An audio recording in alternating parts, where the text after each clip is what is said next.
પરિવર્તન આવે છે પ્રાર્થનાથી. મનને તાજગી અને શાંતિ મળે છે.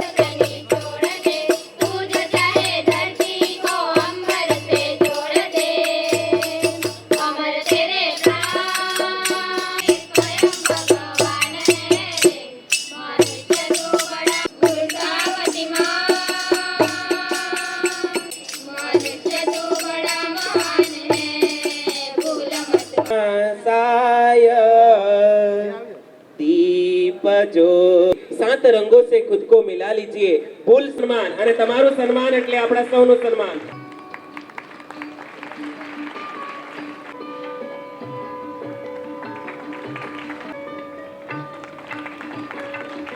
આ સ્ટેજ ઉપર જે બાળકો પરફોર્મ કરવાના છે એની શક્તિઓને ઉજાગર કરવાનું જો કામ કરેલું હોય તો એ શિક્ષકોને આભારી છે.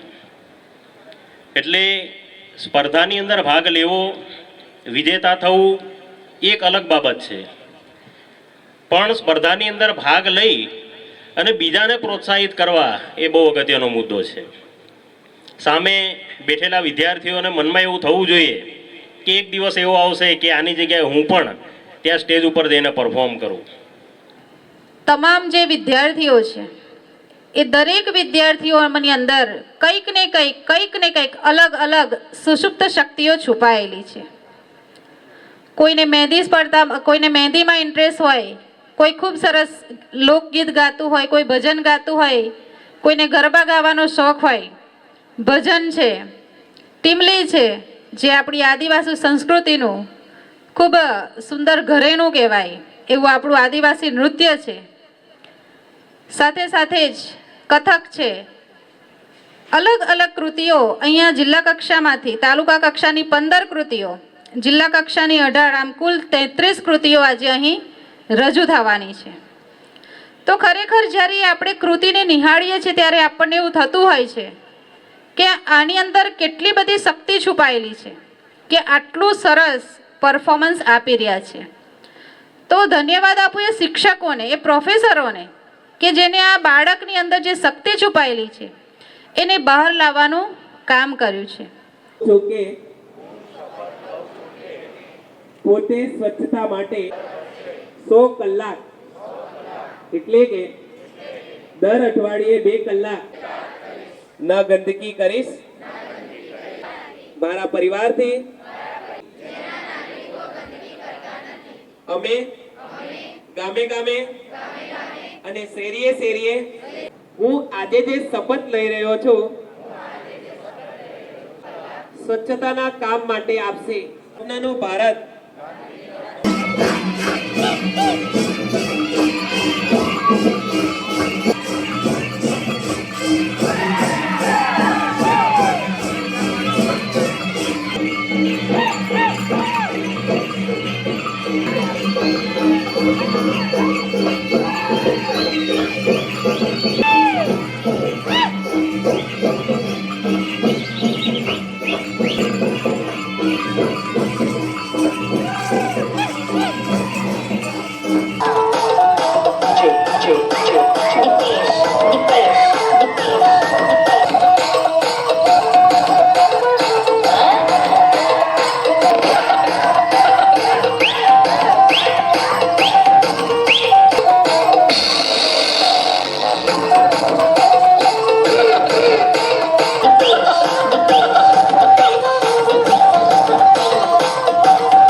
वीडियो बनाओ, कोई जवाब देने वाला नहीं था ना.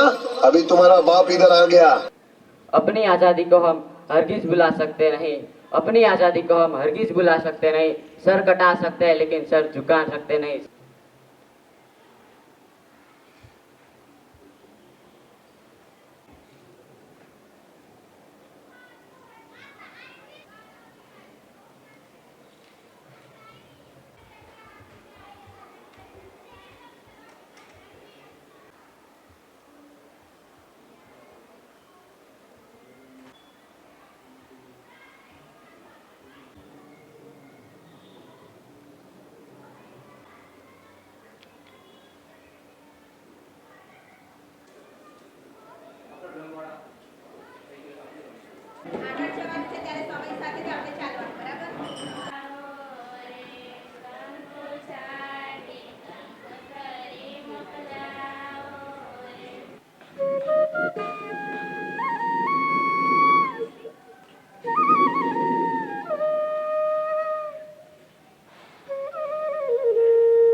આજરોજ છોટાઉદેપુર SF હાઈસ્કૂલ ખાતે જિલ્લા વહીવટીતંત્ર દ્વારા આયોજિત યુવા ઉત્સવ 2024નું ખૂબ સરસ આયોજન કરવામાં આવેલું છે.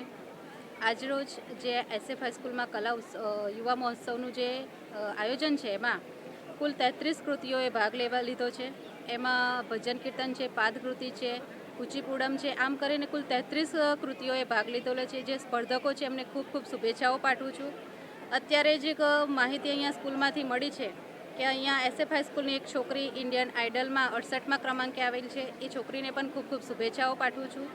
જે વિદ્યાર્થીઓ મિત્રે જુદી જુદી તાલુકામાંથી આવીને અહીંયા સ્પર્ધકોએ ભાગ લીધો છે તમામને ખૂબ ખૂબ શુભેચ્છા આપી અને આ લોકો ખૂબ આગળ વધે એવી શુભેચ્છાઓ પાઠવું છું.